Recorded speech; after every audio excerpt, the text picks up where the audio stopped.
Olá, eu sou o professor Tiago Dias Costa. Sejam bem-vindos, sejam bem-vindas à disciplina Gestão da Capacitação por Competências. Como veremos nessa unidade, prever ações de desenvolvimento de competências é bem diferente do que estamos acostumados a fazer tradicionalmente. Entre as metodologias para o desenvolvimento, destacam-se a construção de trilhas de aprendizagem. Trilhas de aprendizagem foi um termo cunhado para a elaboração de diferentes possibilidades de capacitação que o servidor, de forma flexível, pode optar para desenvolver suas competências.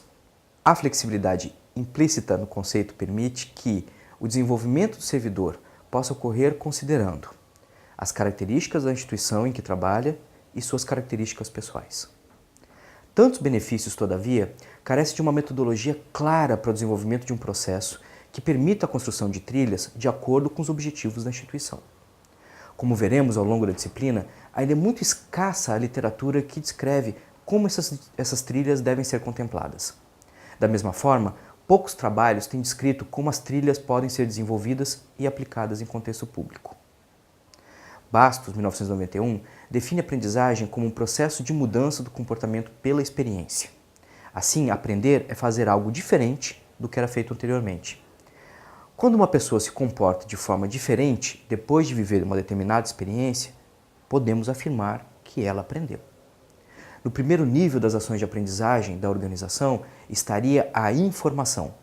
De acordo com os autores, a informação para uma determinada função poderia vir de portais da instituição, links, textos impressos, bibliotecas virtuais, bancos de dados, materiais de apoio e aulas, folhetos, etc. Em várias ocasiões, possuir a informação não garante a mudança do comportamento. Garantir o acesso ao manual de uma máquina fotográfica, uma filmadora, por exemplo, não garante que teremos um bom fotógrafo.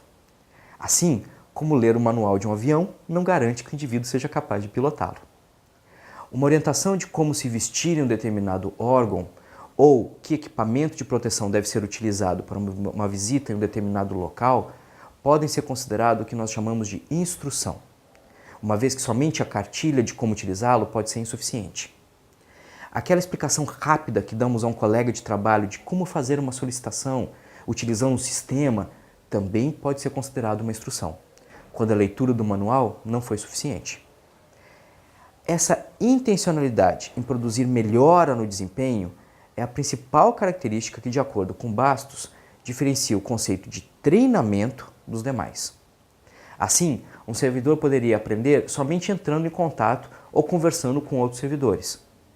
Entretanto, essa aprendizagem não ocorreria com base em procedimentos intencionalmente concebidos e sob controle da organização, as quais denominamos de treinamento. O treinamento, quando comparado à instrução, por exemplo, tem uma carga horária maior. Além disso, pressupõe a necessidade de exercícios para garantir que a aprendizagem ocorra.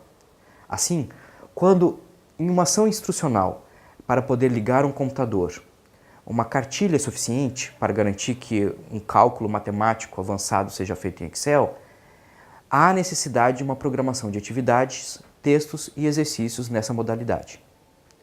O conceito de desenvolvimento, por sua vez, se difere de treinamento por apoiar o crescimento pessoal do servidor, sem focar necessariamente em sua função atual ou um caminho específico. De acordo com Borges Andrade, cursos e palestras sobre qualidade de vida no trabalho estariam nessa categoria de ações educacionais. Mas então, qual é a razão para se investir em ações de desenvolvimento? O desempenho do servidor em seu trabalho não depende necessariamente de suas competências. A forma como ele lida com estresse, carga de trabalho, conflitos interpessoais, trabalho em equipe, controle de tempo, entre tantos outros exemplos, afetam diretamente seu desempenho, mesmo não estando, em uma primeira análise, diretamente relacionado a ele. O Banco do Brasil, por exemplo, oferece cursos autoinstrucionais de planejamento financeiro pessoal para seus servidores e aposentados.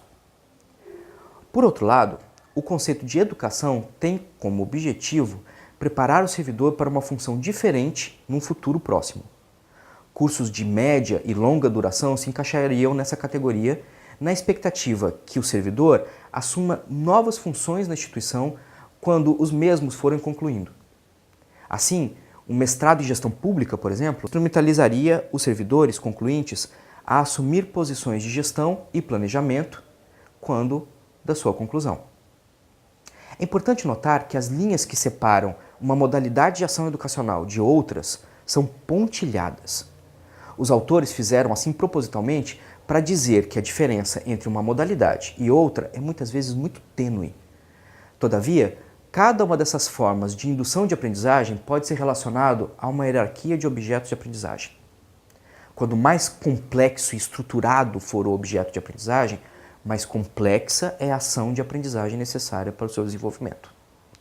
Assim, unidades mais completas de conteúdo podem ser decompostas em unidades mais simples para serem ministrados em eventos de menor complexidade. O mestrado profissional em gestão pública, novamente utilizado como exemplo, pode desenvolver um conjunto variado de técnicas de planejamento estratégico. Entretanto, se necessitarmos somente de uma técnica única de planejamento, BSC, por exemplo, um curso de menor complexidade e carga horária menor pode ser suficiente. Assim, avaliar a aprendizagem é comparar o que o indivíduo era capaz de fazer antes e depois da ação educacional. Avaliar a competência é observar se o indivíduo é capaz de apresentar aqueles comportamentos necessários à instituição.